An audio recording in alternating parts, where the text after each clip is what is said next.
Lately, I've been thinking quite a bit about how human experience is or centers around polarity or duality. The term polarity, I derive it from the principle of polarity, which is one of the principles of the Kybalion, a book derived from Hermeticism that I've been talking about before, that I also discussed not heavily, but quite thoroughly in the book I wrote that you can access on my website. And so the principle of polarity basically states that everything is on a scale. There's a multitude of scales, and countless scales actually. One being, for instance, hot and cold. You have a scale of hot and cold, and something is on the hot side or on the cold side. But importantly, nothing is intrinsically hot or cold. It's just it, it's on a scale, so something might be hotter or colder than something else, but nothing is intrinsically, oh, this is hot. No, it's just what it is. It's a temperature, and something will be hotter and something will be colder than that. But there's no intrinsic hot and cold. Um, Another example, good or bad, or fear and love. You love something or you hate something. Well, where do you start to love something? Where on that scale do you start? It's also very subjective. And so, since we have those scales, also things can move along those scales. Importantly, why human experience, I say, is based on polarity. Well, these scales are somewhat necessary to categorize our experience. What are you feeling right now? And it's entirely subjective to you.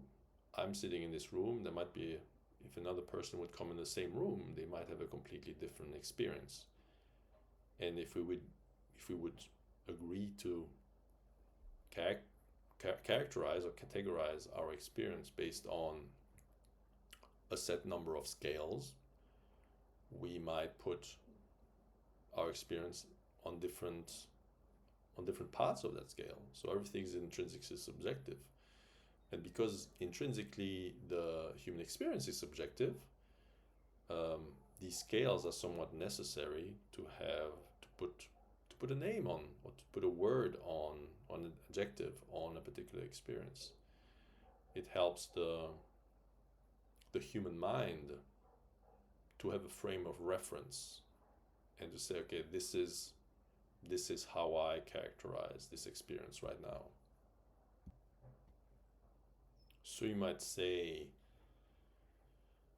well, this is quite esoteric, and this Kybalion thing and the principle of polarity. Why do I need a scale? Why do I need that principle of polarity beyond the characterization of my experience? I could just use words, and words have a definition. So why would I need to know or acknowledge the fact that everything is on a scale? Well, I think for me, the biggest kind of example of a scale for me that really brought this principle home was the scale of love and fear, or whatever you put on the other side of love. Hate is not really the opposite, because hate is always based on something, and typically it's fear. You fear something, and that's whereby comes the emotion of hate. But for me, it's, in my experience, the reason why it's so important to consider that everything moves on a scale, or can be moved along a particular scale, is that, as I said, you characterize or you categorize your experience based on these scales. And it can very well be that one particular scale, the easy example, hot and cold, or dark and light, or soft and hard. But I rather like, from the experience point of view, I rather like to discuss those emotional scales. And on these emotional scales, I mean, love, what might be one of them, the other ones, based on all the types of emotion a human can have. What's really important for me with that principle of a scale of a polarity is that, well, you're born, human, you start to have your own experiences, and whatever first set of experiences you have, well, they will land on various scales. We don't need to name them. There's countless of them. But you have, your experience will hit somewhere on that scale. And it could be in one area that we might subjectively call, this is a bad experience, right? Even like on the hot cold, oh yeah, I was freezing that day, you experienced that freeze. Or I was, you didn't have a nice childhood, so you experienced like the bad areas. Again, nothing is intrinsically good or bad, but you experience one particular polar area of that scale. And to me, what's really important is that not initially, but over years and over your lifetime, I do believe, and this is my own subjective experience, that when you explore a particular scale, getting to know one extreme will help you, or will be almost required, to explore the other one. One is necessary for the other. And the deeper you go in one direction of whatever scale you're looking at, so the deeper you go into one direction, and not necessarily by choice, the deeper you've experienced something on one scale, the more you will be able to understand or to fathom what the other extreme of the scale will feel like. So I'm saying the deeper you go, or have to go, again, not by choice, the deeper you go in one direction, the larger your bandwidth will be. You're not going to necessarily in every single lifetime get to explore all the scales to their fullest degree. But what I'm saying is that if you consider particular scales, the deeper you go on one side, the more the entire scale moves. So you will have access to the other extreme as well. And this makes, for me, particular sense, or I feel that deep sense of resonance with statements like the brightest light have experienced the darkest dark, which forced them to be light. So this is one example. So let's assume you have had really dark experiences. That experience somehow makes you access the other polar opposite of that. In the darkest experience you had, the more it doesn't force you. I mean, again, there's free will and everything, but it would allow you to access the lightest light, which is you. So these scales are there for a purpose. And the fact that to consider them as scales, I think gives you that perspective that, well, if you've experienced something, that experience wasn't exclusive of anything else. It carries with it the entire scale. And typically, the deeper you go, the larger the bandwidth that somehow becomes available to you. And so without a heavy darkness or without a lot of fear, you wouldn't have access to they're polar opposites in the same magnitude. So the darkest dark will be able or will allow you to explore the lightest light. Another example, oftentimes, that you hear also from for instance, from fighters, I heard once, you will not be able to understand the amount of violence it took to be that gentle. That's another scale. Violence, gentleness. The exploration of a particular pole of that, which would be extreme violence, if someone has experienced extreme violence. Across humanity, you hear it all over. You hear it so many times. It somehow allows to tap, or it promotes the exploration of the opposite, which is gentleness. So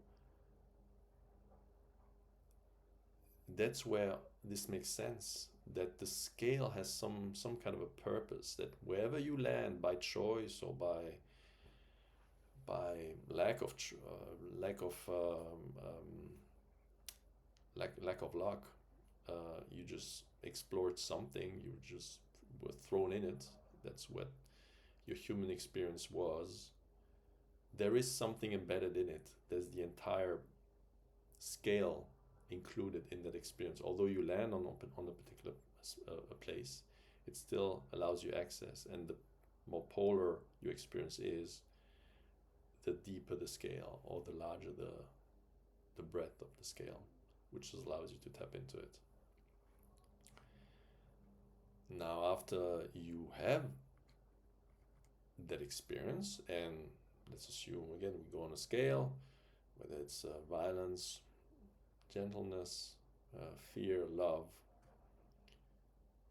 Once you've had the time to explore that scale, and when I believe one of the kind of laws of the universe is that you will, if we now, well, everything is a frequency as well, right? But I don't want to throw that into the mix, not to overcomplicate things, but everything is frequency. And so I definitely think that one of the laws, overall laws of the universe, is that everything reaches for a higher frequency. So on these scales, every scale would also corresponds to a particular frequency. Emotions are frequencies, physical things like hard, soft, hot, cold, these are all frequencies. And from an emotional point of view, from a human experience point of view, the experience that a soul wants to have when reincarnated, it tends to reach to a higher frequency. And so whatever your experience was that allowed you to explore a scale, you will go towards the higher frequency end of the scale. And so once the exploration is, at least for a lifetime, complete, where you've had a particular bad experience, you moved across that scale, and you healed. That's basically what the healing is. You move along that scale into the highest frequency of that.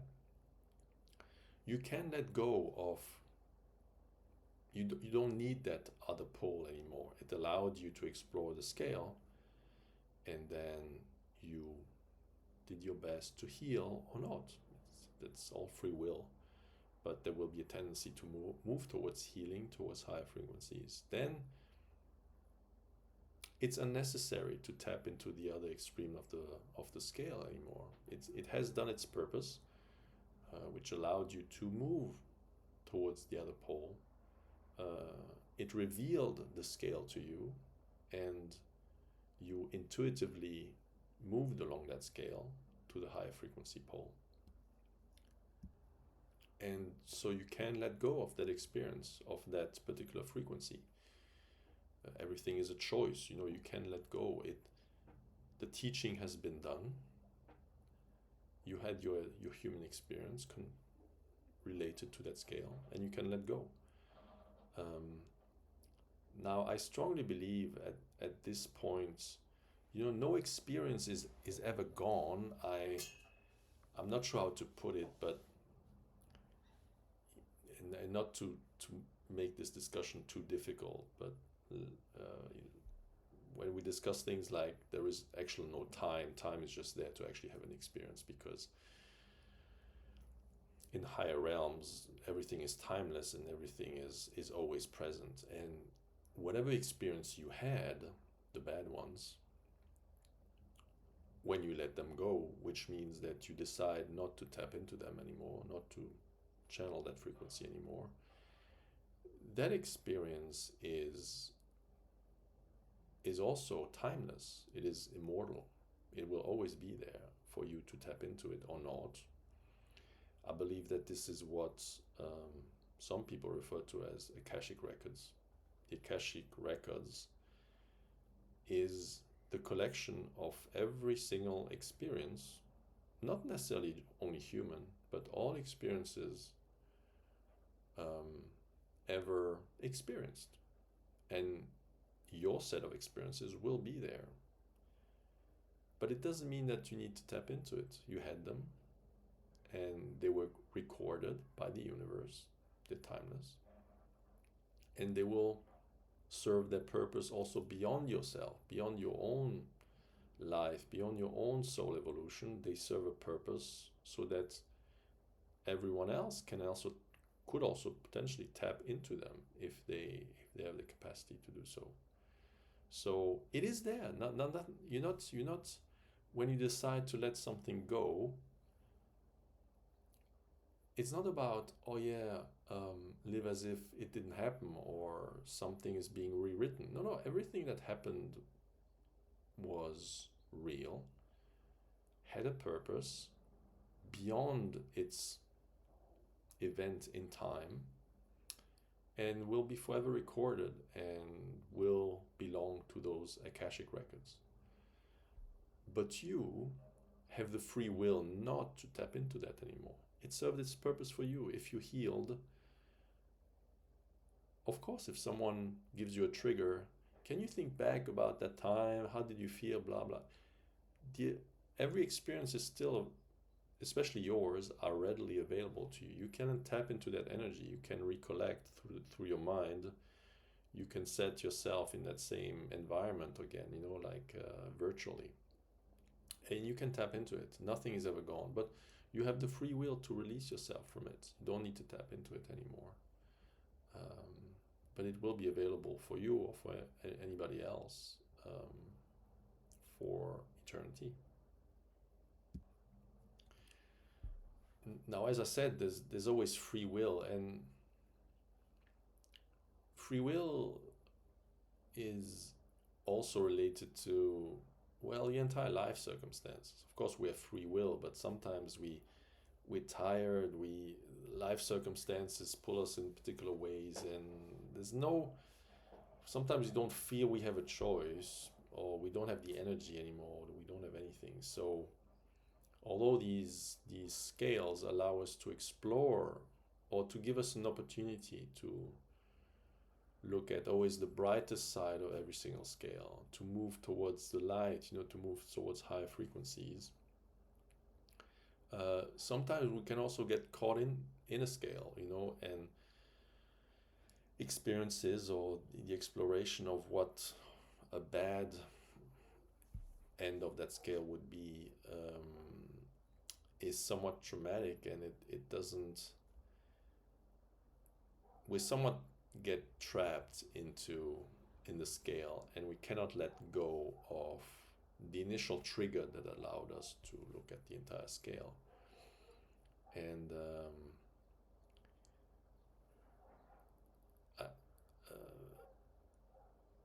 I found it fascinating, and it just recently came into my mind, So when I mentioned things like, well, the amount of violence it takes to become gentle, or the brightest light have experienced the darkest darkness, I had this brief flashback to Robin Williams. Robin Williams, who I mean, I didn't know much about the private life of the actor. You know, of course, Robin Williams, brilliant actor, like one of the funniest actors to have ever lived. I mean, I love his movies. His movies are absolutely timeless, and what a character, what a soul. But he was struggling with what I believe was severe depression, and as well as other things. I'm not very familiar, and it ended his life prematurely, which is very sad.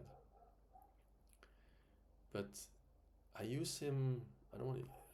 I'd like to use his example as a typical, like a typical archetype of that exploration of a scale, or how one experience gives you access to the other pole.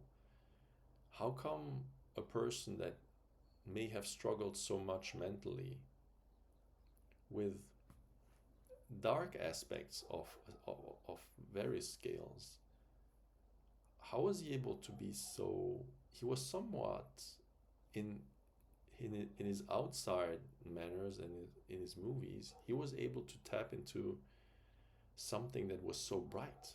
He was so bright, but he was rooted in that other polar aspect of that scale, and he was, yeah, he put his root in there. He was anchored in it, and his circumstances did not allow him to detach himself from that initial um, from that kind of bad side of the scale. But you can see that within him. He almost embodied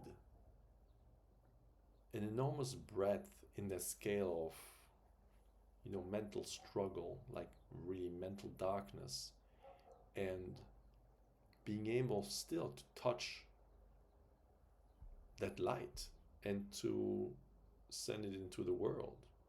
So he was the embodiment of that polar scale at massive extremes. The breadth that he embodied was enormous. There's nothing else. There's nothing darker when something has to end prematurely. When there's no way out. That's the darkest dark.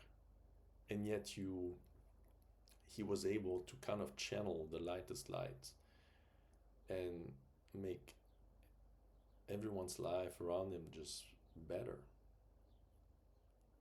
But like the intensity of embodying the entire scale must have been tremendous. Must have been like enormously difficult um, to really almost have access simultaneously to those two extremes at the same time. That I feel that is very, very intense.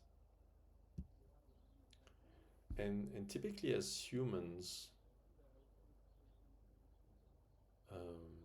coming back to, you know, the subjective, okay, on those scales, subjectively there is a bad pole typically, and there's a good pole. You know, there's lower frequency, high frequency, dark aspects, light aspects.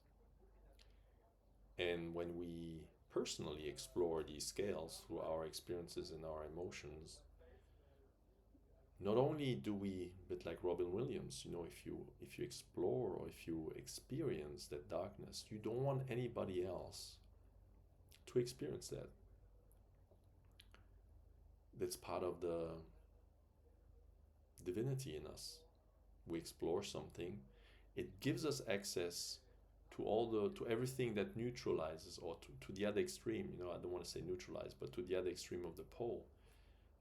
That can kind of counterbalance that. The darker the dark, the brightest will be the light. And so you don't want anybody else to have to explore that darkness. There was this other saying, you know, that the final souls are those who tasted or gulped pain and avoided others taste it. So you experience that, and you don't want anybody else to experience that. And that's why Robin Williams was so He embodied everything that he himself needed, or part of him would have needed.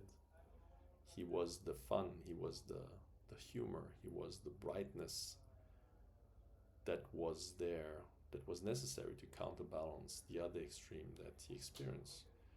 Um, and so you give that to others. You provide, you embody the other extreme, um, because that's typically our nature. When we something, when we feel something is again subjectively bad, we first embody it to heal ourselves. So we embody the other extreme or explore it. We intrinsically understand that the exploration is going to be healing, or is going to be able to allow us to integrate this experience, this bad experience. What allows us to integrate it is the polar opposite. So it's given to us intrinsically with the bad experience, the the solution to the problem, if I may say so. And then we integrate it. And then out of free will, if we can allow, or if we are able to detach ourselves from one pole, we can really embody whatever has allowed to heal us, and can then heal others that may experience similar experiences on that scale. So you kind of provide them with, oh, but look here. Because yes, of course, intrinsically, if you explore a scale, the solution is already in the problem, but everyone has different life circumstances, so you may not see it that it's a scale, and that you might have access intrinsically to the solution to this. So all the souls that experience that gulp the pain, will want to say, hey, listen, I gulped the pain, but I don't want you to taste it. So here's what I learned through that. That's intrinsically within that. Now, another quite, in that context, another quite good example of a scale of a different nature would be you as your identity, and someone else. You might say, well, that's not exactly a scale, but it actually is, to some extent. There's obviously the last scale that I might touch upon in a bit will be, well, singularity versus all forms in the universe. Singularity being what happened before the Big Bang, or whatever you call it. Singularity, God, ultimate potential, that then fractioned into different pieces. So you're a piece, and then there's another piece. This is also on a scale, and this aspect of getting caught in it, I think applies to the empath. The empath being, let's assume there's a scale that moves from my full identification to another person's full identification. Empaths, to some extent, have access to that scale between one person and another person. An empath moves along that scale, but the other person might not necessarily have that ability, might not have that access to that scale. But empaths learn a lot from that scale, because they initially, like Carl Jung puts it, initially they are a sponge. They are an emotional sponge, an energetic sponge. So initially there's no boundaries. So they might fully identify with an emotion or an energy that is not theirs, but they tap into a different person, whether they see them or feel them or interact with them. So that's on a scale. So they might be experiencing the bad, again, there's no good or bad, but they might experience the full identification on the other side of actually they identify with everything that's not them, or rationally not them. It's the other person's emotion, the other person's energy, the other person's state. And that requires intrinsically, again, tapping into that extreme of the scale. This will be intrinsically providing them the solution to set the boundaries and define what am I, what is what is what is not me, what is the other person, what belongs to me, what doesn't belong to me. Well, initially you have this sponge, so the empath will absorb everything and claim it, although they shouldn't claim it, it's not theirs at all, but they claim it somehow, and they claim everything with it. They claim the problems, they claim the burdens, they claim everything. And after a while, they will explore that scale based on the struggles that are associated with being on one side of the scale, on the bad side, or not the appropriate side. And they will then discover, okay, who am I in this? And Carl Jung puts it, that's the switch when an empath, instead of from being a sponge initially, becomes a mirror of reflecting the other. So where you set a boundary and you still have the intrinsic ability of an empath, which means to capture that field of information. It's available to you. Some people just cannot read people or cannot access other people's emotion, but the empath does. The boundary comes in when they do that, when they control the system. So they can still, everything is still available to them, but then they reflect it. So they don't absorb it anymore, but they reflect it. And that's where the exploration of that scale, you versus someone else, that's where the exploration of that scale is complete. And as I stated with other things, they have then the free will. Once they set a boundary and they know how to control themselves, they don't need to tap into that experience anymore. They don't need to go and lose themselves in someone else anymore. They are drawn to the side of that scale where they are themselves and they don't take anything on. That's not them. They relinquish responsibility and the burdens that they carried when they were still a sponge and experienced the other side of that scale. Now, another thing stated in the Kybalion, which was quite interesting, after the principle of polarity, there's the discussion of what alchemy is. And alchemy, I discussed it also in my book. Alchemy was always, in ancient texts or ancient books, or in the common belief is that, it was this ancient kind of witchcraft that where you can turn lead into gold. That was kind of the concept of alchemy. But in the Kybalion, it's more explained on an energetic point of view. So that's where the concept of these scales is important. So if you have a scale, you can move from A to B. If you have a very cold object, you can heat it up and it can be hot energetically. And same thing with fear and love or anything else emotional. What is on the scale? If there's a scale, it means that there's a pathway for you to go from one to the other. And that is what alchemy is, to move things energetically along that scale, to move from fear to love, from pain to comfort. That is what alchemy is, to use the principle of that scale, of that polarity,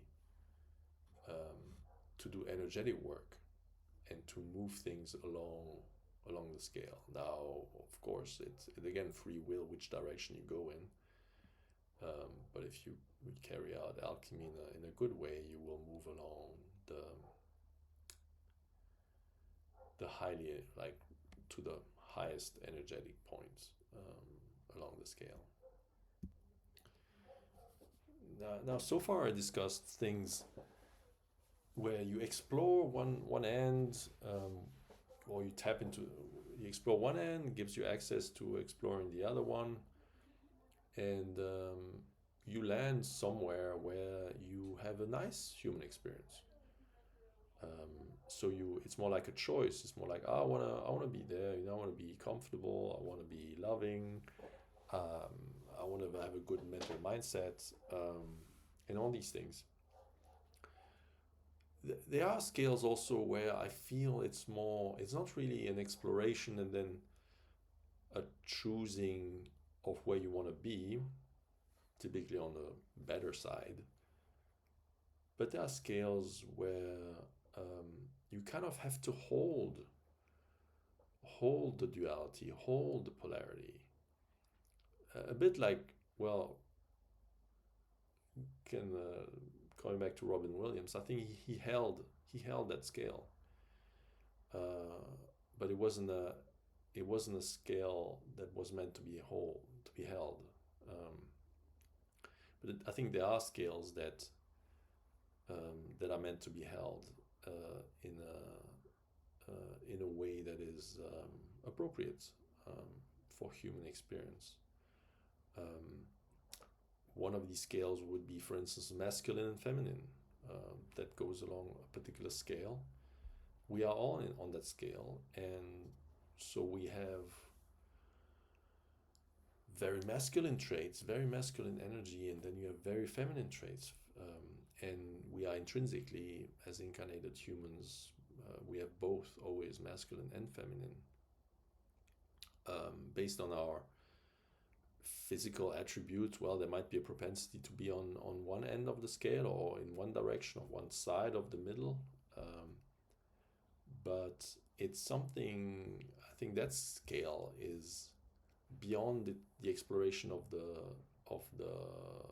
poles. I think it's one of the scales that is meant to be held. You're meant to hold both elements, which are not, this time it's not really good and bad. It's a scale that is energetic in nature, and although the two poles are very, well, polar opposites, which means very, very different, it's a scale that needs to be constantly explored, and both sides of that scale held at any given moment. So you're almost doing this energetic dance where you hold both aspects, and you play with them. And sometimes you lean towards one,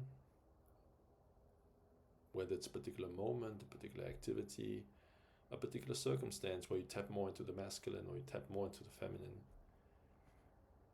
But both are equally available to you, and both have value to you. It's not like, the other examples where you had really bad experiences of violence. It is, again, as I said, always available to you, but I think it's healthier to let it go, to just really move towards the other side. But here, masculine and feminine would be one examples where both are extremely different, the extremes for sure, but both are valuable, and you might want to tap into both of these aspects or experiences that are characteristic of these aspects on any given time. Sometimes, or maybe most of the times, you are somewhere in the middle, or depending on your gender or gender identity, you might be on one side, but you can always tap into the other side, and it has value and it can help you based on free will. And so that's one of the good examples. Another example would be, for instance, comfort zone, comfort zone versus change. There's also a scale. One example would be someone that stays put for their entire life. They stay in their hometown. They never travel. And that that's a physical representation of the comfort zone. Another thing is mentally comfort zone. You you are, well, I am as I am, and I'm never going to change, and this is my comfort zone, and I never want to change. And on the other side, there's total flexibility. You never settle, which is also quite an extreme. Not necessarily again good or bad. But having the ability to tap into those two extremes. Sometimes you might have to settle for something particular, or you might stay put. It needs to be. It's an anchor, a foundation. So it's necessary to really stick to something, and then there might be. But then again, you need to have particular flexibility. Maybe a life situation forces you to be flexible, or forces you to relinquish um, to go outside your comfort zone. There's this saying, comfort zone is a very nice place, but nothing ever grows in it, and that's true. It's where's your comfort zone? It's like it will always stay the same. Nothing grows in it, and so tapping into those two, holding that duality, that polarity, is very valuable in your life. Then a more spiritual example would be your physical self and your higher self. It's again, it goes along a scale, and your reincarnation represents the entire scale, because your higher self is still it's still there. You are basically rooted in your higher self, not the other way around. But how this is again a polar extreme. Let's assume after you pass, you're back into your higher self. You don't have a physical vessel anymore. That's quite extreme. And then on the other side, let's assume you fully identify with your body, and you do not explore your higher self. Well, then it's very set. It's like, here you have a vessel. If the vessel dies, the identity that is you dies with it. But again, there's this scale, and to some extent, spiritual exploration is nothing else than exploring that scale. But it's a scale that has to be held. Well, it doesn't. In that case, you can just but hold the scale. Intrinsically, you are that scale. It's where do you put the emphasis? But tapping into all the entire range of that scale, that's valuable. Not fully identifying, not fully being in la la land, with, I'm just going to be my higher self and I don't care about my physical vessel. That's not good either. So exploring that scale, exploring your multidimensional nature, and holding that scale. It's another example of that holding, not just using that scale to explore any aspect and then just settle on one end of that scale. Because if you settle with the physical self, well, then really you breaking that tie, or you do not benefit from your higher self. And on the other side, if you really explore your spirituality, but then you kind of hate being embodied, then you kind of relinquish that side of the scale. That's not good either. So it has to be held, and it has to be acknowledged. And related to that, I'm not sure if it's a good analogy, but I'm holding also currently an interesting scale, which is the exploration of spirituality and mainstream academia, which I'm still remotely involved in. After 20 years of doing immunological research, medical research, very dogmatic, very materialistic, and I have this other side of that scale, which is really very advanced spiritual concepts, and that's a scale I'm holding as well. I got to explore really a great breadth of that scale, and I don't want to really settle on something. Now, my physical circumstances or my life circumstances will put more emphasis on my spirituality, but the materialistic aspects of my academic work, it still represents or embodies. What I'm trying to say is it's not mutually exclusive. It just represents the mechanistic aspects of how this works, of how this body works. You know, body has cells. We're not going to deny that it has cells and there's atoms. It's just that the scale then says, well, there's other implications to how these cells might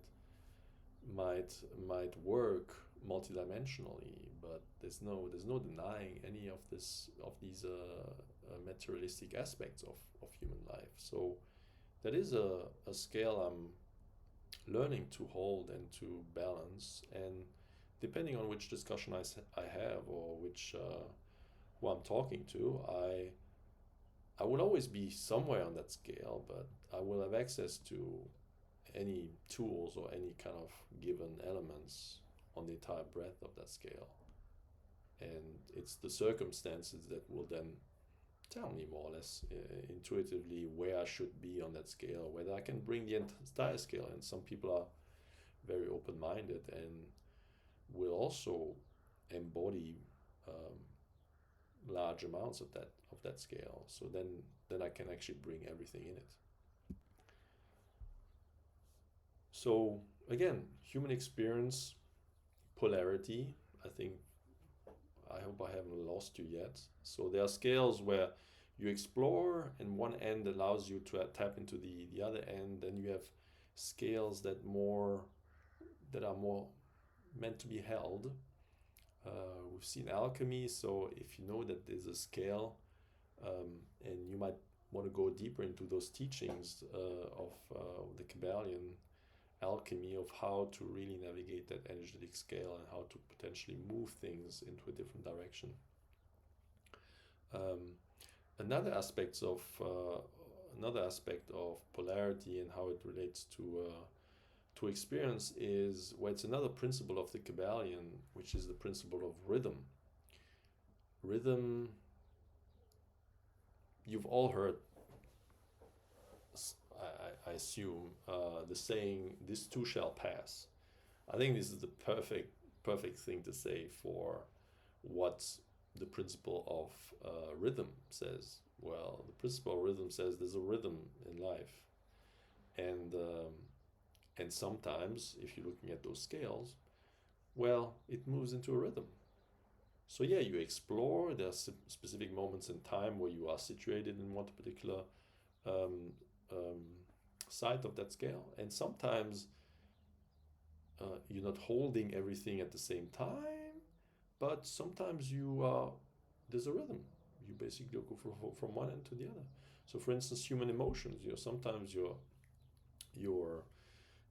wide awake, you're tired, you're wide awake, you're tired. Like breathing, inhale, exhale.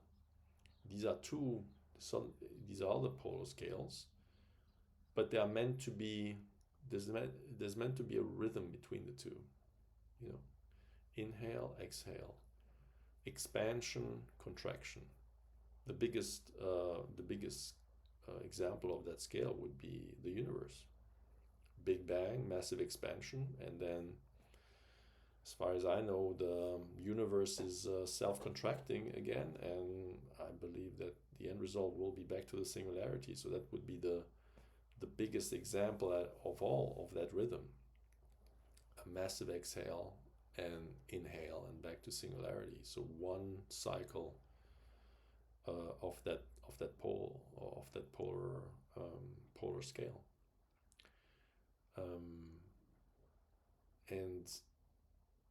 And I think I thought about that as well.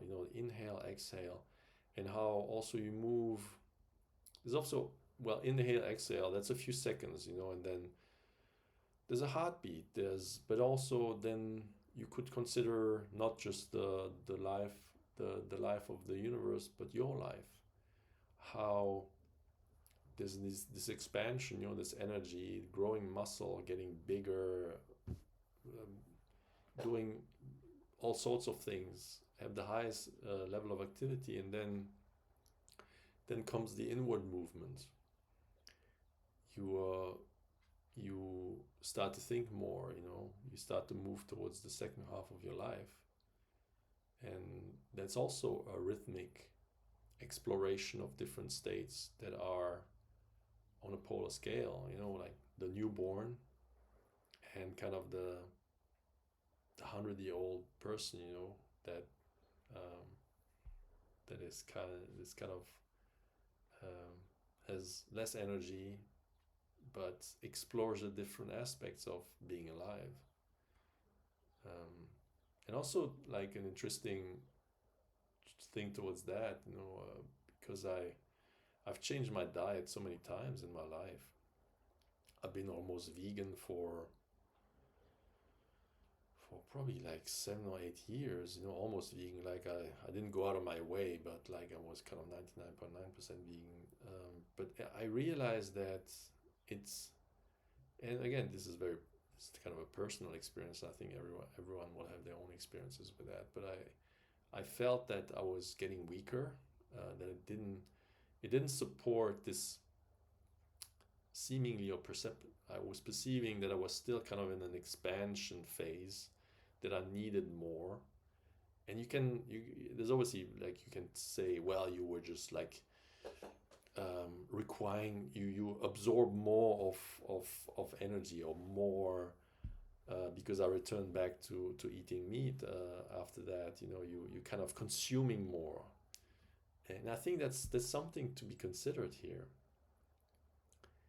There's more consuming. There's like you grow yourself based on other organisms, and of course, like, we can discuss till the we can have a massive discussion about, well, to have plants consciousness, blah blah blah. Obviously, there's this larger aspect of eating meat and eating an animal. I think there's something about there's a stigma attached to it. You're consuming, you're just killing, you're just consuming life. And I'm always open to myself. I don't want to bullshit myself, but it's a belief I have. We come to this. There's always a consumption phase, and then there's at the end, well, you will give every atom back. You will not have a physical self anymore. So everything is given back anyway. You cannot hold anything. But there is this phase where you just, based on life, and we can talk the biology about that, but it requires the consumption of other energies, and so it's also see that as a kind of a rhythmic state. And I'm fairly sure that once I perceive that there's a natural contraction happening within me, within my physical vessel, that I will seek the lightness of less consumption and less impact than just like that inhale. Exhale being the expansion, inhale. So I will enter that contraction phase, where I will also, on other scales, on the higher self versus physical self, as soon as you contract, your physical self contracts, you're also moving into that scale, but towards the higher self, until the last breath, where you really feel that connection of, when you look at the experiences of dying people, they have one foot on the other side already, right? And so they're ready to go. So that's not really compatible with still trying to expand or consume. So at some stage, my diet will also represent that rhythmic return to source. Everything is natural, so I see that my changes in diet will also somewhat guided intuitively or by naturally to what I felt, um, what state or what scale I was in, and where exactly I was situated. But that was kind of towards the rhythmis, rhythmicity, the sense of rhythm of moving along some of these scales. And then just to really to wrap up this is discussion about polarity and experience. Coming back, because I already alluded to it, was, well, one of the biggest scales, one of the most important ones being singularity and you. So you and God, if you wish to say so. And again, that scale is not, it's all inclusive. You are somewhere on that scale, but um, you cannot just be, not just you as your fragment. You always are anchored in that divinity. So that scale is always all inclusive. But it's always, where is your focus? Where do you put your intention in, based on your current life? And the creation of that scale was for the universe or God to experience itself. So, as I initially said, on a smaller scale, you have an experience, and that allows you to explore the other side. If you have something extremely cold, you will appreciate warmth and something being hot. If you only experience hot, you don't know what that means. You cannot explore it.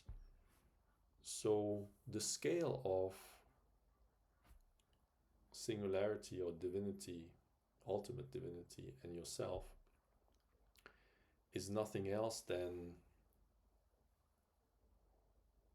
God wanting to experience itself through its fractionation into all these different pieces. So God sitting on one end, polar opposite,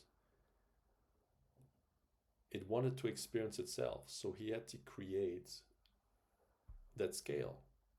So it had to create its fractionation, so that the little fractions, the little fractals, are intrinsically able to come back to singularity, because again, you can move along that scale, or that scale is all inclusive. So you're always rooted in your divinity. There's nothing you can do about that. But the point of that scale, the purpose of that scale, is experience, for the universe to experience itself through you. So it's not that something, God is looking at you and lives through you. No, like it's the divinity within yourself that experiences your life. There's nothing wrong you can do. It's being experienced right now, and all your experiences, all the experiences that could be had, are again in something that may be called Akashic records. So this is the data bank of experiences. This is what God sought when the universe expanded after the Big Bang, to have all these experiences that are timeless. They're always there.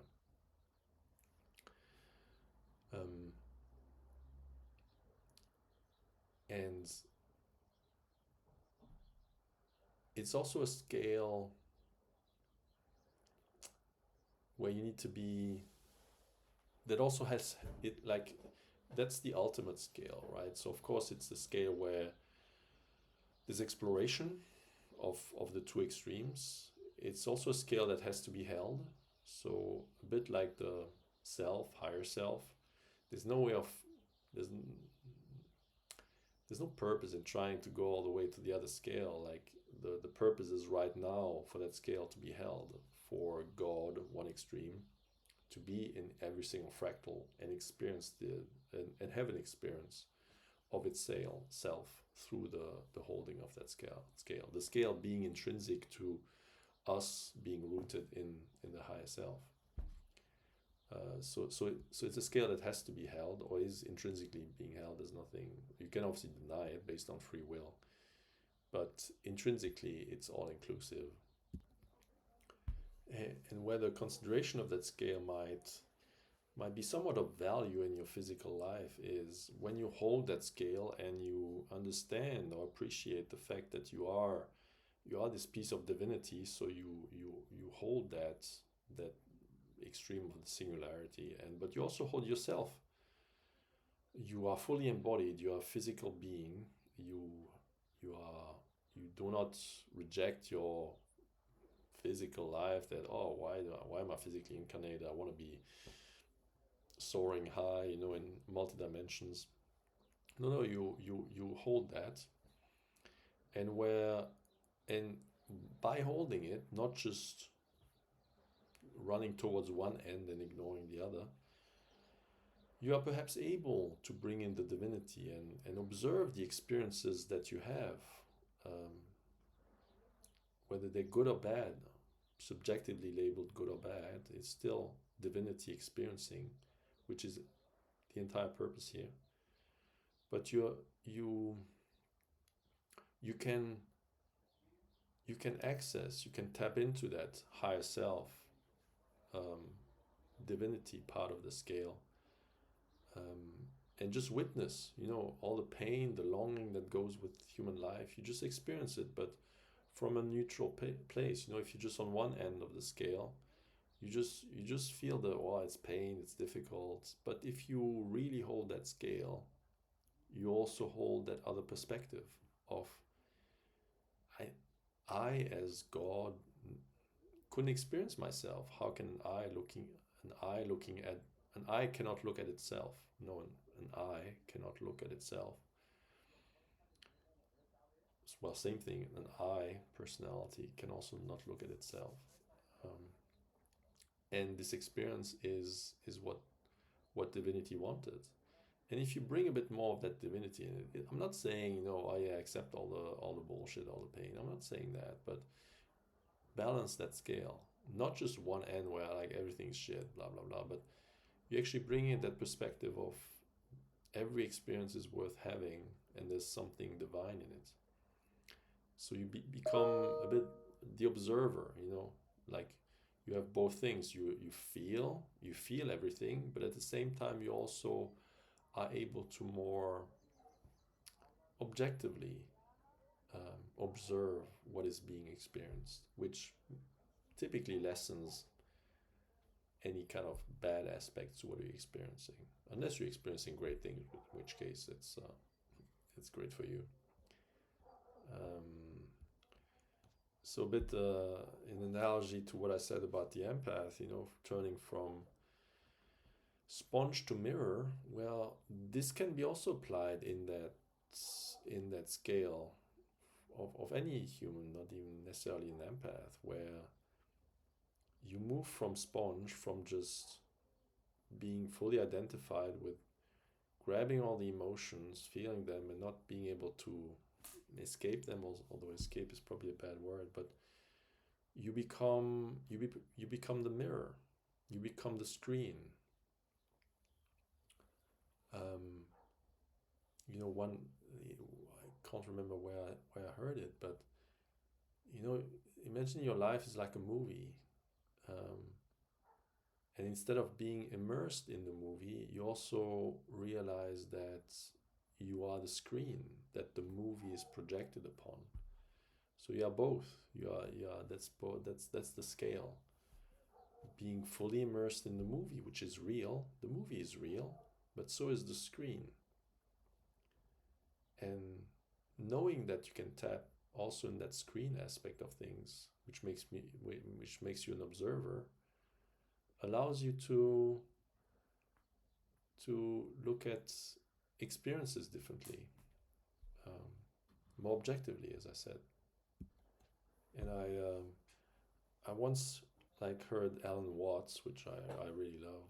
Alan Watts, he once mentioned a Zen poem in one of his lectures. He said, "The wild geese do not intend to cast their reflection. The water has no mind to receive their image." So, obviously, you have wild geese flying over a lake. There's a reflection on the lake. The geese did not intend to cast the reflection, and the water has no mind to receive the image. But there's obviously a reflection there. But there was no purpose. There was no, the geese, I want to cast a reflection. And the water would be like, give me the reflection. I'll take it and I'll show it. It is a natural phenomenon. The geese fly over the lake and there's a reflection on the water. But in note, there was never an element of a purpose of the geese casting a reflection, and never a purpose of the water to bear that reflection. And I think that's the take-home message of human experience, is that it has no intrinsic purpose or agenda beyond itself. Of course it is. Experiences are real, but they don't have a purpose, no agenda. The purpose or the agenda is the experience. The experience itself is self-sufficient. There's no, this happened because of that. No. The experience is there, but only the human mind tried to put something on top of that. The geese wanted really to cast their shadow. And the water, actually, the water would have never had that reflection if there's nothing that wanted to reflect it. No, it's just that's how it is, and that's the same thing with the experiences. There's nothing behind it, beyond itself, but it is, I would say, nothing more or nothing less. I'm not trying to minimize experience. I'm trying to actually give it its true value.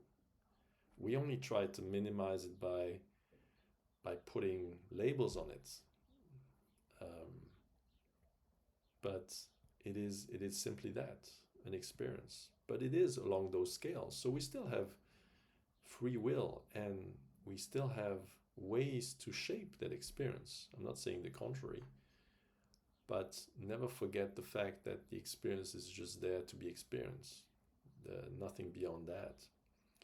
And it's always the mind. My mind is great at that, interpret everything and just try to categorize everything. And so if you're coming back to everything I just said so far, you have all these scales and you can move things along the scales.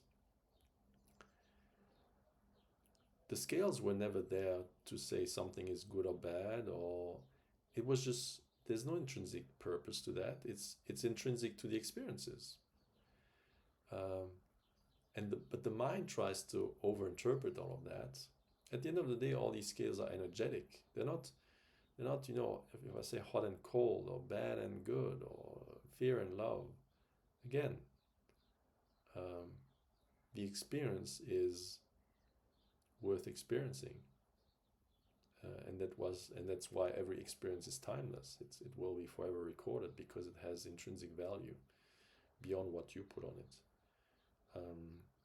So check in with yourself how your mind tries to provide an interpretation of the experience, and also like all these scales, all those principles from the Kybalion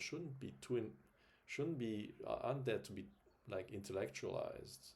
They aren't there to, I'm going to do X, Y. No. It's just to explain a bit how the world works and some of the key concepts of how reality potentially works. At least mine. I'm just always talking about my reality. And all of that is, again, fairly simple, but not easy to implement. So with that, I'll leave it at that. I hope you enjoyed that. I hope it was clear enough. And I'll talk to you very soon.